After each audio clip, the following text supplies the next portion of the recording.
Dennis McEntire, General Manager of Newnan Utilities.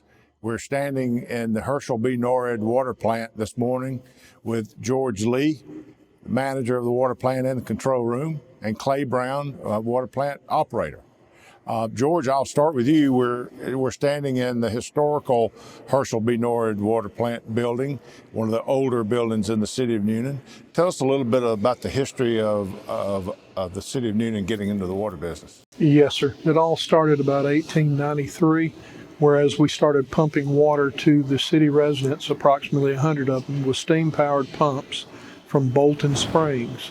After that, in '04, we wound up actually taking and starting the process of the build for the water plant, and had our first standpipe that held 100,000 gallons of water for the community. And this building was built when? Started out the build here in 1894. And how many filters do you have in this building? We have 12 filters to date now. It started out with just the first two over our shoulder here. And it's capable of producing how much water? 14 million gallons of water a day. And so what do we average? We average around 5 to 6 million gallons a day right now, and most of the time we range around 7. So what makes it fluctuate, and how do you adjust the plant to? Usage usually will occur, like we sell to Coweta County and provide them with water source as well, and according to what they're doing, their rates will run up and down, and then we'll adjust our flow to that. In the city, most of our consumers, they'll adjust their rate of flow per time of year. Usually in the winter months, it's not quite as high. You can see the spikes in the afternoon whenever the customers get home and they take their showers and they prepare their meals. But in the summertime, when it's hotter weather and they're utilizing more of our water for watering the grass, watering the lawn, entertaining the kids, then you'll see a little bit of a rise there, and we adjust accordingly for that as well. Okay, well, thank you. You do a great job. And with you today is Clay, that I've already introduced, one of your many outstanding employees. Yes, sir. Yes. Clay, talk to us a little bit about the process here at the plant. We talked to Joel and George back a few months ago about how the water system works and how the water gets here. But once it comes into the plant, describe the process to us. Once the water enters the plant, to start with, we check the water in our reservoirs that are available, and we have Reservoir 1 and J.T. Haynes that we can draw water from. So we check the water quality in each and see which is best and most cost efficient to treat. And once we choose which reservoir we want, we bring the raw water samples and do a jar test to determine our coagulation doses with our aluminum sulfate. And once we figure out how much iron and manganese is in the water, we set our chlorine dioxide generator to the dose we need for it. And once we get all our chemicals set up, then the water process starts. Once the premix, which is right outside the break room there, you see the water coming up out of the pipe, and that's where all the chemicals are into the premix to start with. And that starts the process, and then it goes around to the basins, and we have 4 basins in the back here, and this is where the beginning of the basins is the flocculators. So once the water enters there from the premix, it gives it a gentle mixing cycle and allows the particles to bond, and that creates the flock, and then it settles out as it goes through the basin. Well, the water coming in to the plant from J.T. Haynes are number one. The fact that we have so much water storage and not pumped straight from the creek, talk to us about how that affects our water quality, the ability for the water to sit for a while. It definitely makes it a lot easier to treat because as it gravity feeds down, we pump our raw water sources into our upper reservoirs, and they gravity feed down, and a lot of your stuff settles out before it ever gets here. So generally, we'll see, the turbidities, even with a lot of rain right now, we're running like a 2.8 on our raw water turbidity. And, some of the plants that draw straight from a river, 8 may be the best they see in the summertime when there's been no rain. But ours doesn't change quickly like theirs can. Those sources, if they get a big rain, it can go from 8 to 800, and then that's a drastic change. So that makes the treatment of our water a little more stable and consistent year-round. Exactly. I do know we have calls every year when our lakes turn over and manganese is kicked up. Tell us about that process and what causes it a little bit, and then how we mitigate that and control that discoloration. When that occurs, the top layer of water actually gets colder and denser, and it sinks down to the bottom, and it pushes the other water up, and it brings the iron and manganese with it. So that's when we start seeing it. And it usually occurs in the shallow water quicker, and once we start seeing spikes in the manganese and iron in one, if we're using out of one, we have the option to go up and get samples out of JT and see what the levels are there. And generally it's not turning over at the same time because it's deeper. You don't see the results as quick.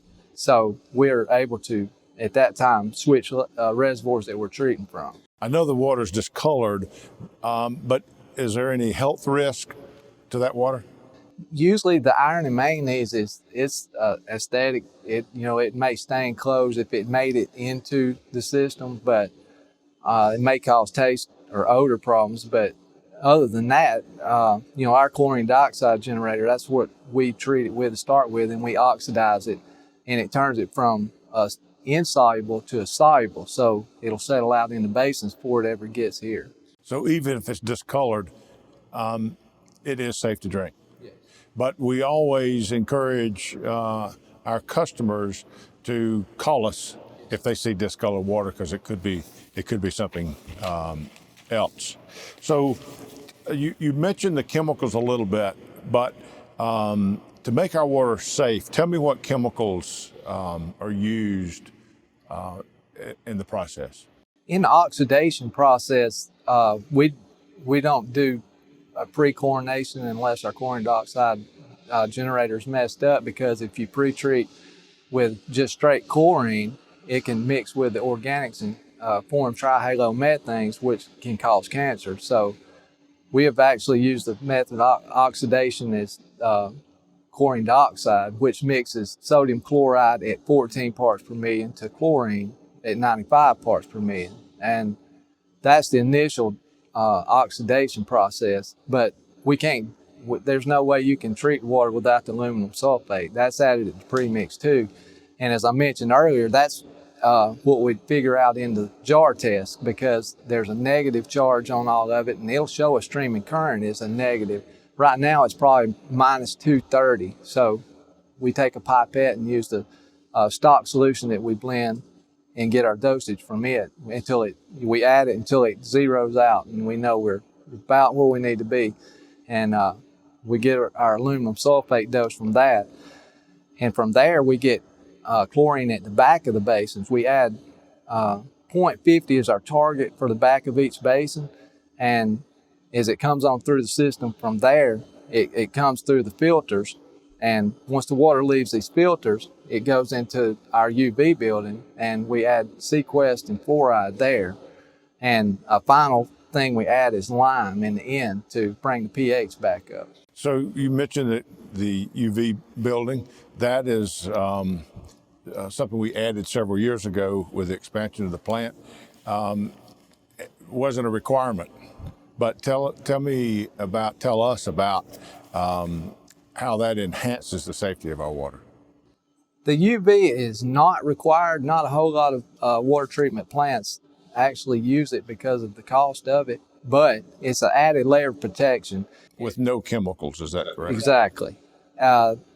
What it actually does is, if any small particles make it through the filters into that area that the chlorine doesn't disinfect, if it's hit in the, say, Giardia or Cryptosporidium or some of these other organisms, if they're within the small particles that make it through, they could be inside it and protected. But once the UV hits it, it sterilizes it. So from there, there's no risk of it getting in our system. Does that allow us to use less chlorine, or do we use the same amount of chlorine? We use the same amount. We try to maintain our chlorine residual. We at 1.4 parts per million as we send it out the clear well out here, and we try not to go any less than that. So in the far ends of our distribution system, we'll still retain a chlorine residual there, so that it'll be safe. George, I'm going to switch back to you for a moment. Talk to us a little bit about our testing process here, how often you test, how many different tests, and then how can our customers see those results? We post those yearly in a water quality report, and they have access to that as well. And we test here on our plant floor. We test every 2 hours in the lab. Plus the operators go through the plant about every 4 hours and check all equipment to make sure it's still functioning properly. And the tests that you do routinely are, remind us again of what those tests are. You're checking for chlorine, you're checking for phosphate levels, you're checking for turbidity, and all of the other methods that we use to find out what our chemical dosages should be. From time to time, we will have comments from folks. In fact, there was an article in the paper from an outside group that I think actually sells water filters that suggested we had things in our water that, that they would like to not be there. Do we have any flexibility on the chemicals we put in our water, or the limits, or how is that set? Yes, sir. We have an upper and lower limitation on those chemicals that is set by the EPD and the EPA together. And we maintain below those levels within a range so that we're absolutely safe in producing quality water. And the chemicals that the EPA mandates that we watch for are the only chemicals, only elements that we test for. Is that correct? That's right. Talk to us a little bit about after the water leaves here. I know we do testing in the system to make sure that that quality is maintained.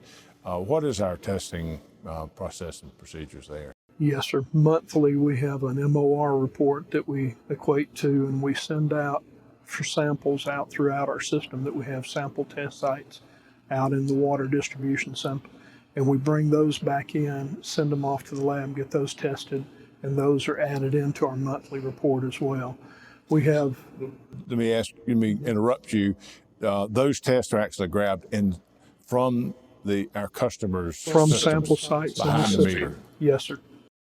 And also we wind up having a UCMR 4 was the last testing that we did, and that comes in from the EPA as far as making sure that the water quality has certain items in it not over a certain level.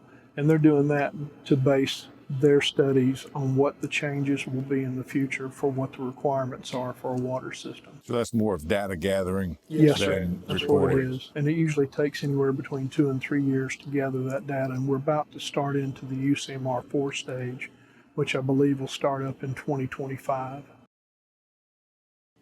Also, we have questions from time to time about in-home water filters at the kitchen or other places. What are our thoughts about that? That's strictly up to the customer. There's nothing wrong with having those Brita systems or whatever the in-home filter systems would be. The main thing you'd be capturing off of those would be sedimentation out of your own pipes or sedimentation that could be in the water. But as far as the water being safe to drink as it comes to you, it's quite all right as is. Well, again, thank both of you for being here. Thank you for helping us be a great utility and provide the safest, best quality water possible. Thank you. Thank you for watching this video. Thank you for your interest in Newnan Utilities. And as always, if you have questions that arise from this or anything else, please do not hesitate to contact us or go to our website, newnanutilities.org.